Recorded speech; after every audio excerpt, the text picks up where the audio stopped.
देखो, इसमें बुनियादी बात तो यह है कि वेस्ट को तो ब्लेम करना बुनियादी तौर पे एक शिकस्त खुरदार मस्क शुदा जहनीत का काम है। मैं कमजोर हूं, आप ताकतवर हैं, तो मुझे अपनी कमजोरी पे कंसंट्रेट करना चाहिए, so that you can not abuse my weakness.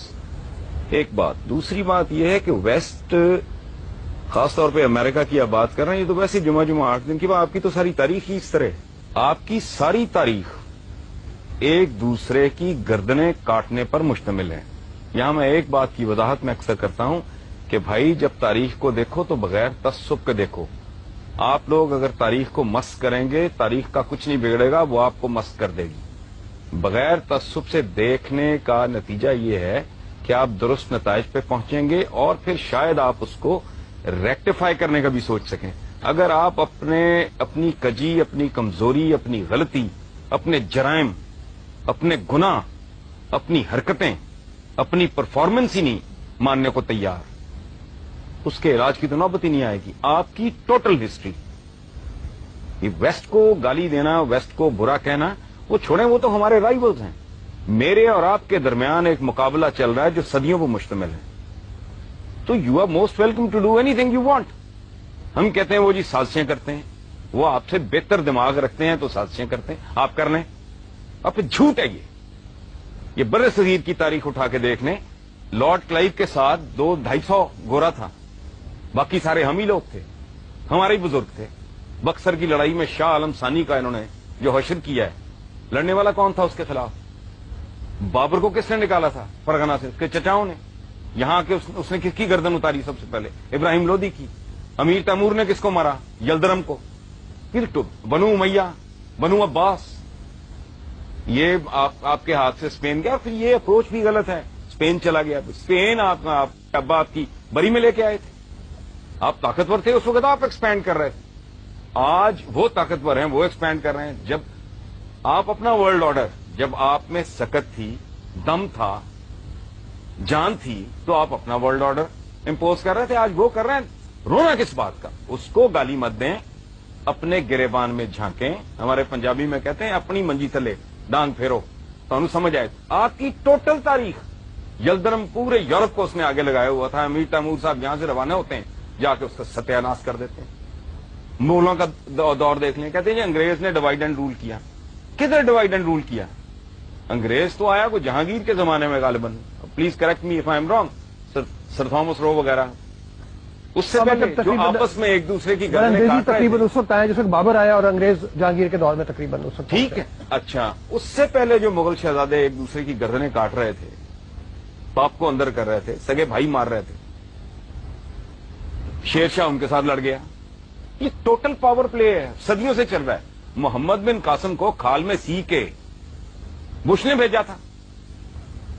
Ubaida बिन जराह के साथ क्या हुआ? आपके जितने जनरल्स हैं जिसको आप इतना ग्लोरीफाई करते हैं, कभी अपने बच्चों को पढ़ाएं, उनके अंजाम क्या हुए थे? इन लोगों के साथ क्या किया आपने? करने वाले कौन थे? अब ये कदम कदम पे साजिशें ढूंढना, उनमें कीड़े डालना और लोगों को बताना कि जी वी आर द बेस्ट। मुझे एक और बात बताएं आप लोग, ये यंगस्टर्स बैठे हैं, ये गद्दार पैदा करने का ठेका आपने क्यों लिया हुआ है? गद्दार आप में ही यहां क्यों पैदा होते रहे हैं, गोरों में क्यों नहीं हुए?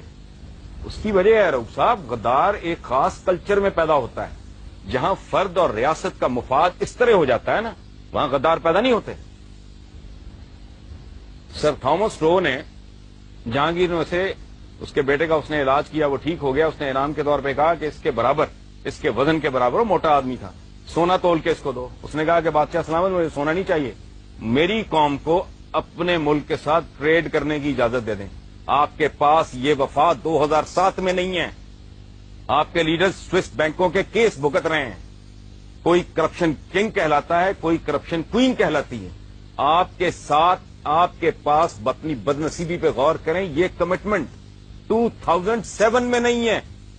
जो गोरे के पास, चूंकि मैग्ना कार्टा के बाद उन्हें ये एहसास उनके अंदर जन्म लेने लगा था कि मेरा और मेरे मुल्क का, मेरी स्टेट का मुफाद तो ये इस तरह की बात है। अच्छा, मैं एक छोटा सा सवाल यहाँ पे और पूछूं, क्योंकि बुनियादी तौर पे जिस तरफ हमें चलना है, हम आज की बात करें, माजी के सबक जो है उससे हमें सीखना चाहिए, लेकिन क्या कोई ऐसी सूरत हाल हो सकती है, इस वक्त 3 मकतबे फिक्र के लोग हमारे पास मौजूद हैं, कोई एक चीज के ऊपर हमें इत्तेफाक कर लें, क्या ऐसी कोई सूरत हाल नजर आती है कि बाहर को हम जो, क्योंकि देखिए ना पूरी दुनिया हमारी तरफ देख रही है, सारी दुनिया में इस वक्त मलून और मतून जो है वो मुसलमान है, हरकतों की वजह से नहीं, लेकिन कोई फ्यूचर में कुछ सूरत नजर आती है कि शायद हम तालीम हासिल करें, हम इंसान की रऊफ साहब, जहां आज इंसान खड़ा है इसमें आपकी कंट्रीब्यूशन क्या है?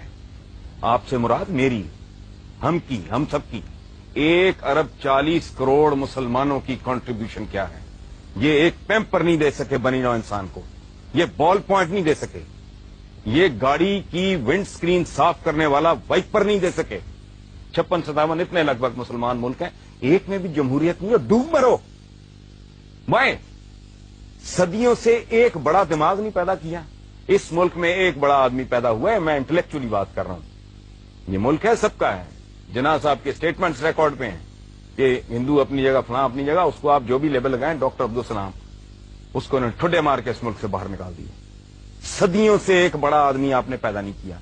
औकात यह है कि एक एवरेज लेवल का, एक आम सतह का दानिश्वर बात करता है क्लैश ऑफ सिविलाइजेशन, ये उसको सर पे बिठा लेते हैं और पूरी दुनिया में डिबेट पे शुरू हो जाती है।